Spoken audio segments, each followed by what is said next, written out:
for this? Are you down for this? If you're in the mood, we can take it to the moon. Just like a movie scene, table for two.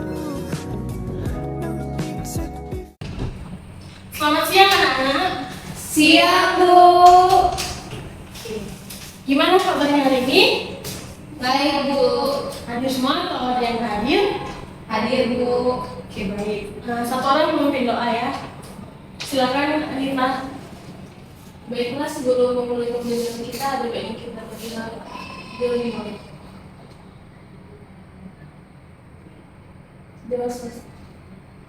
Oke, baik. Kita akan melakukan ice breaking terlebih dahulu ya untuk semangat fokus belajarnya. Jadi nanti kalau ibu bilang sakit, tangannya di perut. Kalau ibu bilang sikut, tangannya di sikut. Terus kalau ibu bilang sikat, kayak ngambil ke depan gitu. Paham kan? Paham.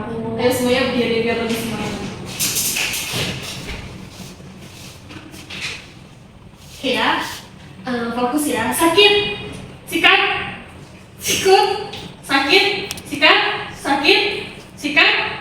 Oke, udah semangat ya semuanya. Silakan duduk. Dirapikan ya kursi-kursinya. Jadi materi kita hari ini yaitu mengenai reaksi redox. Nah, ada yang masih ingat nggak apa materi minggu lalu? Saya, Bu. Silakan Agnes. Letak elektrolit dan non-elektrolit. Ya, benar ya. Ini ibu kasih reward. Nasi, Bu. Benar ya, jadi materi minggu lalu itu mengenai larutan elektrolit dan non-elektrolit. Nah, ada yang masih ingat nggak apa itu larutan elektrolit dan non-elektrolit? Saya silakan Nita. Larutan elektrolit dan non-elektrolit adalah larutan yang dapat menghantarkan arus listrik. Itulah larutan elektrolit. Sedangkan larutan non-elektrolit itu adalah larutan yang tidak dapat menghantarkan arus listrik. Ya, benar sekali Nita ya. Ini reward dari ibu. Nah, benar ya yang dibilang Nita. Jadi larutan elektrolit itu larutan yang dapat menghantarkan listrik, sedangkan non-elektrolit yang tidak dapat menghantarkan listrik. Nah, jadi materi minggu lalu dengan materi kita hari ini yaitu reaksi redox itu saling berhubungan, di mana pada larutan elektrolit itu larutan yang dapat menghantarkan listrik, dia mengalami perpindahan elektron, di mana pada perpindahan elektron tersebut dia mengalami ion-ion yang bergerak bebas, dan ion-ion yang bergerak bebas itu mengalami proses reduksi dan oksidasi yang merupakan konsep dasar dari reaksi redox.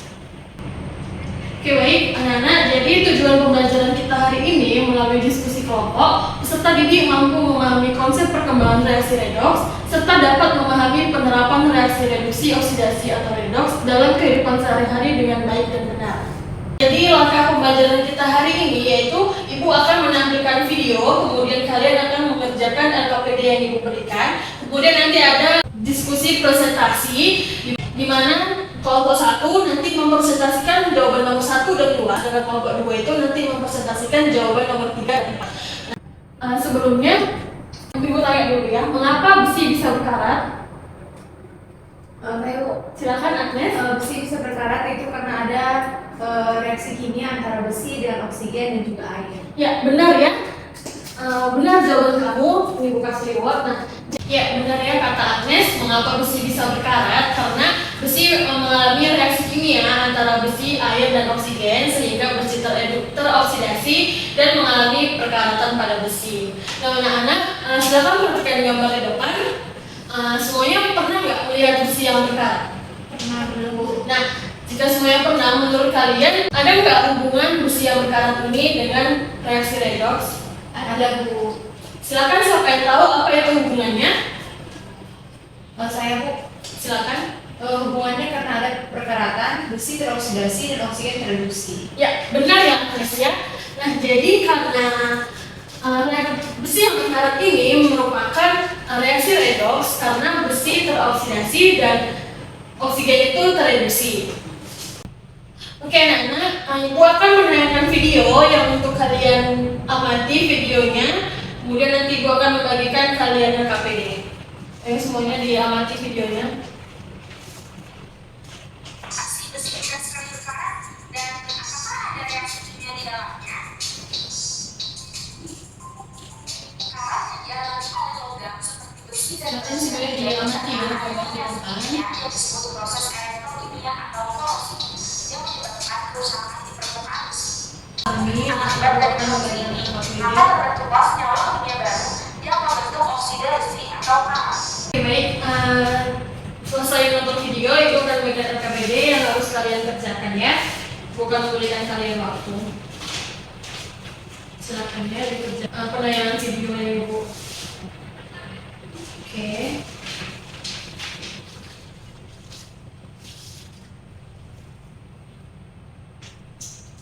Gimana Bapak Duta? Ada yang susah atau ada yang mau ditanyakan? Silakan ditanyakan ke Ibu ya. Ini Bu, kita masukkan terus di sini ya. Terus juga yang oke. Gimana friends? Sudah selesai? Ada yang susah nggak? Ada yang ingin ditanyakan? Silakan ditanyakan ke Ibu ya. Ibu. Gimana? Udah selesai semuanya? Sudah Bu, jika sudah, silakan kita presentasi ya. Silakan dimulai. Baiklah, di sini saya akan menjawab pertanyaan yang dari video yang tampilkan tadi. Di mana pertanyaan yang pertama itu dalam penelitian menunjukkan bahwa besi yang terkena air hujan dapat mengakibatkan perkaratan pada besi. Apa saja bahan atau zat yang terlibat dalam proses perkaratan besi saat terkena air hujan? Baiklah, yang dapat saya tangkap adalah bahan yang terlibat dalam perkaratan besi yang terjadi akibat air hujan adalah besi atau Fe, oksigen atau O2, air atau H2O, karbon dioksida atau CO2, dan ion hidrogen atau H+. Untuk pertanyaan kedua itu adalah tentang menuliskan reaksi kimia perkaratan besi.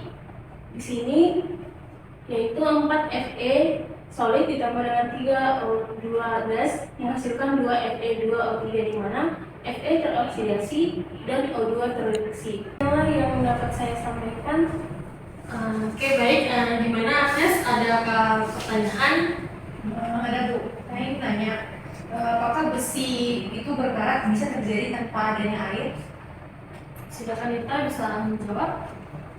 Tidak, besi tidak akan berkarat tanpa adanya air. Di mana karena air itu berperan sebagai katalis dalam reaksi oksidasi yang menyebabkan besi berkarat. Tanpa air, reaksi oksidasi tidak akan terjadi. Kita beri aplaus dulu ya untuk kita. Kita boleh duduk. Oke, benar ya jawaban kita. Jadi besi berkarat itu karena adanya air sebagai katalis yang dapat mempercepat proses perkaratan pada besi. Di mana air ini mengoksidasi besi sehingga besi tersebut bisa mengalami perkaratan. Oke, silakan Agnes maju. Baiklah, di sini saya dari kelompok 2 akan mempresentasikan hasil pertanyaan yang diberikan oleh Ibu. Di mana pertanyaan ketiga, apakah perkataan besi termasuk contoh reaksi redoks? Jika iya, jelaskan hubungan antara reaksi redoks dengan perkataan besi. Jawabannya ya, perkataan besi termasuk reaksi redoks karena dalam proses perkaratan besi atau Fe mengalami oksidasi menjadi ion besi Fe2 positif atau Fe3 positif saat bereaksi dengan O2 dan H2O. Pertanyaan keempat, bagaimana proses terjadinya besi yang berkarat? Maka jawabannya, besi atau Fe mengalami oksidasi menjadi ion Fe2 positif melepaskan elektron. O2 bereaksi di air dan elektron membentuk ion OH- sehingga ion Fe2 positif bereaksi dengan OH- membentuk FeOH2. Sekian presentasi saya serahkan kepada Ibu.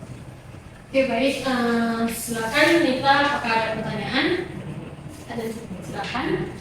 Menurut kelompok 2, apakah faktor utama dari perkaratan besi itu oksigen dan air?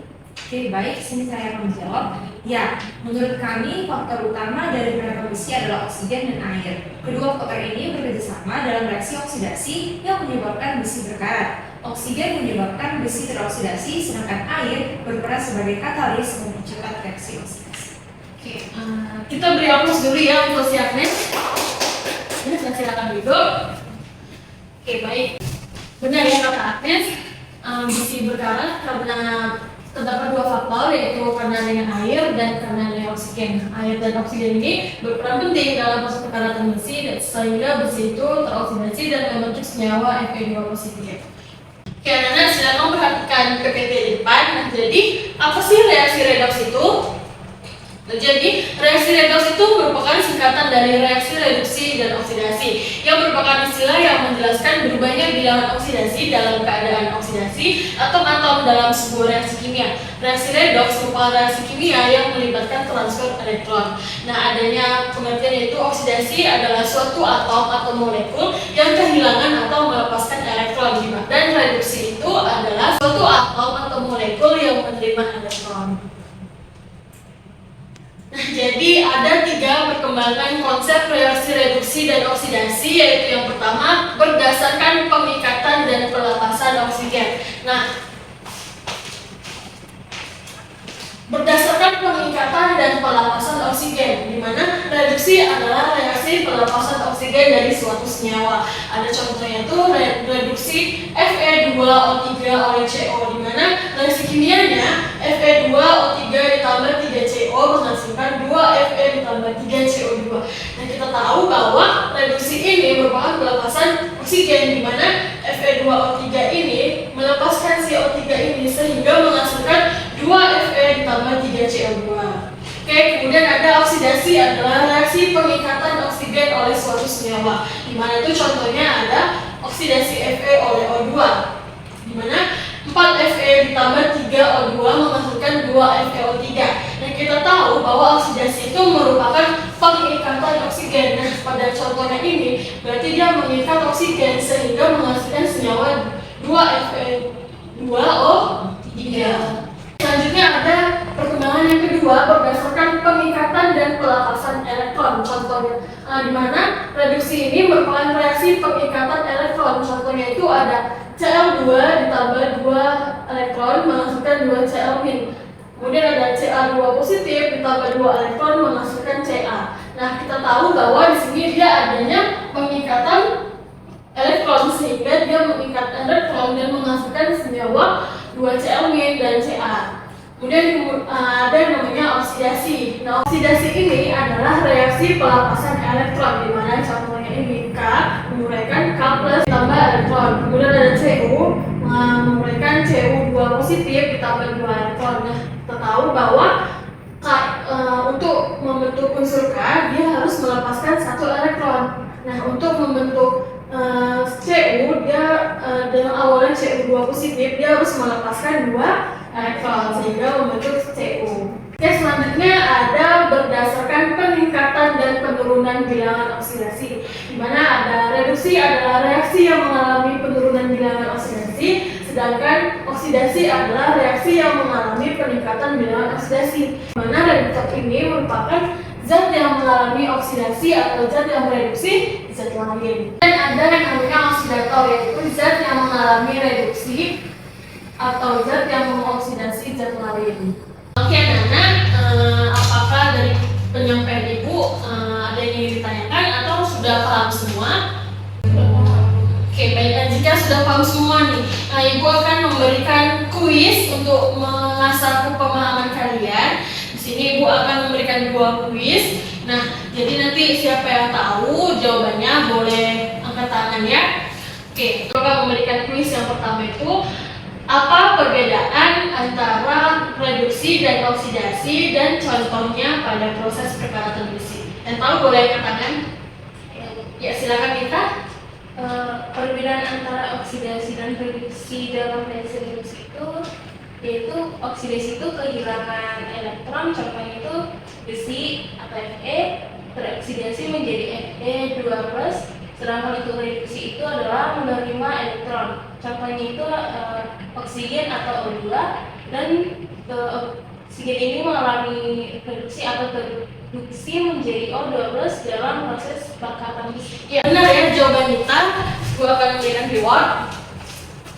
Nah, jadi apa perbedaan dari oksidasi dan reduksi serta contohnya pada perkaratan besi? Nah, jawaban kita itu benar karena oksidasi itu merupakan yang melepaskan elektron, sedangkan reduksi itu yang menerima elektron. Nah, pada contoh si perkaratan besi ini yang merupakan oksidasi itu Fe teroksidasi menjadi Fe2 positif dan yang mengalami reduksi itu oksigen. Oke, akan memberikan satu soal kuis lagi yang tahu boleh angkat tangannya. Jadi soal kuis yang kedua itu apa peran air dan oksigen dalam proses perkaratan besi? Saya Bu, Silakan Agnes. peran air dan oksigen dalam mempercepat proses perkaratan besi. Air dan oksigen mempercepat reaksi redoks. Air berperan sebagai elektrolit dan oksigen sebagai oksidator yang mempercepat reaksi pada besi, Bu. Ya, benar ya Bu Agnes, kita boleh diwakil dulu ya. Nah, jadi peran air dan oksigen itu pada perkaratan besi, di mana oksigen itu sebagai oksidator yang dapat mempercepat reaksi perkaratan besi, dan si air ini dia merupakan elektrolit katalis yang dapat mempercepat juga proses perkaratan besi. Jadi oksigen dan air itu merupakan faktor utama dalam proses perkaratan besi. Nah, Ibu akan memberikan kalian tugas tes metode berupa studi kasus, yaitu dalam bidang apa saja nih yang berhubungan dengan materi kita hari ini, yaitu reaksi redoks. Kalau tadi Ibu memberikan contoh penerapan reaksi redoks ini pada proses perkaratan besi, nah kalian per kelompok mencari dalam bidang apa saja, bisa saja bagian industri atau bagian biologi yang berhubungan dengan reaksi redoks. Ya, paham semuanya? Paham, Bu. Oke Nana, untuk materi hari ini apakah ada yang ditanyakan atau sudah paham semua? Sudah paham, Bu. Oke, jika sudah paham, Ibu mau satu orang menyimpulkan materi kita hari ini, silakan. Ya, silakan Dita. Kesimpulan untuk pembelajaran kita hari ini yaitu reaksi redoks, yaitu reduksi dan oksidasi adalah reaksi kimia yang melibatkan transfer elektron. Reaksi ini terjadi ketika suatu atom atau molekul kehilangan elektron yang disebut oksidasi, dan atom atau molekul yang lain menerima elektron yang disebut dengan reduksi. Ya, kita kasih tepuk tangan dulu ya untuk Dita. Aku akan berikan dibuat. Nah, jadi kesimpulan kita hari ini yaitu di mana reaksi redoks merupakan reaksi reduksi dan oksidasi, di mana oksidasi ini dia melepaskan elektron dan si reduksi yang menerima elektron. Nah, pada contoh reaksi redoks pada materi kita hari ini yaitu adanya proses perkaratan besi, di mana besi bisa berkarat karena adanya reaksi kimia antara besi, air, dan oksigen. Nah, besi teroksidasi yang awalnya Fe menjadi Fe2 positif dan oksigen terreduksi sehingga mengakibatkan proses perkaratan besi. Oke? Sekian materi kita hari ini. Nanti Ibu akan memberikan link Google Form yang kalian kerjakan di rumah ya. Untuk materi minggu depan, materi selanjutnya itu masih lanjutan dari reaksi redoks, yaitu menentukan bilangan oksidasi dan penyetaraan dari reaksi redoks. Oke, jika semua sudah paham pada materi hari ini, silakan memimpin doa. Silakan Dita. Baiklah, untuk menutup pembelajaran hari ini, mari kita tutup dengan doa ilmu. Doa selesai. Oke Nana, sekian materi kita hari ini. Ibu tutup. Selamat siang semuanya. Siap, Bu. And I'm down for this.